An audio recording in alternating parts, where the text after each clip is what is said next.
Hey there, Fox 6 meteorologist Wes White in the Storm Warning Center. Hope you're having a wonderful Saturday. We got some great football weather out there today. Temperatures in the 70s, and hopefully we're able to get out and enjoy it. At 2 o'clock, still showing 70-degree temperatures in a lot of spots, but I want to tell you about some really cold weather. This is the first true taste of fall across the country. Parts of the Midwest today, a light freeze to start the day. So here it comes, the changing weather. We're starting to deal with it here across the country. And today, the coolest day that we've had in over a month. But one of the big deals with our weather today, one of the reasons it was a little cooler, was the cloud cover overhead. And those clouds starting to thin out a bit. We can see that here on the visible satellite imagery. The good news is the wet weather staying to the south. UAB kicking off at the time of this update. So some great weather for our friends out at Legion Field.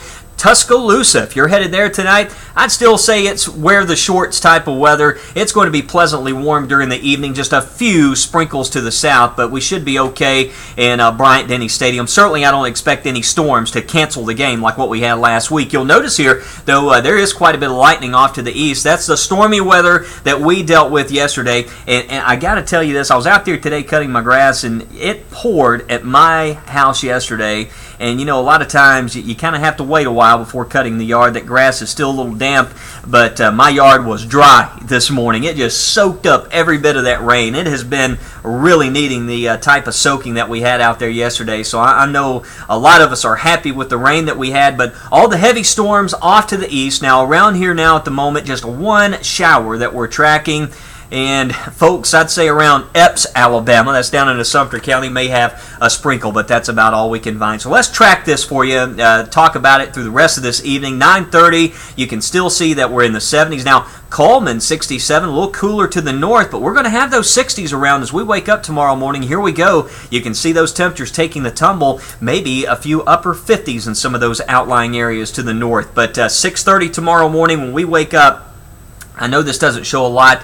I still think we could have some of those clouds overhead, some morning low clouds to about 10 a.m., maybe a few breaks into the afternoon. And then you'll notice this would suggest maybe a few isolated showers still possible to the south. Now, here's the thing. As we get into Monday, it looks like an upper-level trough is going to be established overhead. So what that will do is help to enhance the coverage of storms and showers by Monday. I'm thinking tomorrow, most of the wet weather, if we see anything, maybe a few showers, primarily to the southeast and south of I-20. But here's the thing, you can see right here in the models, this if you look at these contours here, this is helping us to identify where this cooler air aloft is going to dig in across the eastern U.S., and that will set the stage for some unsettled weather into the start of the week. But what that's also going to do is allow those temperatures to tumble once again. We're looking at highs in the low 80s by the end of the week, and we're going to be talking about some 50-degree low temperatures. So we'll break that down for you in the 7-day coming up after the game tonight on Fox 6. And speaking of games, getting ready, looks like at the time of this update here, we're about an hour out from the kickoff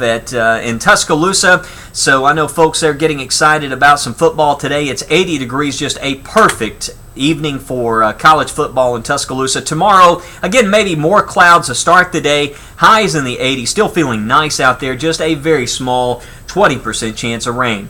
We are tracking the tropics. We've got Tropical Storm Edward out in the Atlantic. That system expected to grow into a Category 2 hurricane possibly by Tuesday. But notice, if you see that little speck on the map, just to the west of the forecast track, well, that's Bermuda. So it looks like this system is going to stay out into the Atlantic. So let's let Ed maintain that track towards the north. Hey, in the Gulf of Mexico, there is one disturbance. I know Jill was talking about this today. This is a very weak system at the moment. There is a small chance this could become very organized. I mean, a very tiny chance, but it is moving more towards the west. Now, in the long range, some of the models are hinting at a big surge of tropical moisture, possibly into not this upcoming week, but the following week. So we'll have to see how that all pans out in the days ahead. But that's all we're keeping an eye on at the moment. But we'll have more specifics, more details on our news. We're going to be on a bit late tonight. We got some college football on Fox 6, so I'm going to grab my popcorn and watch some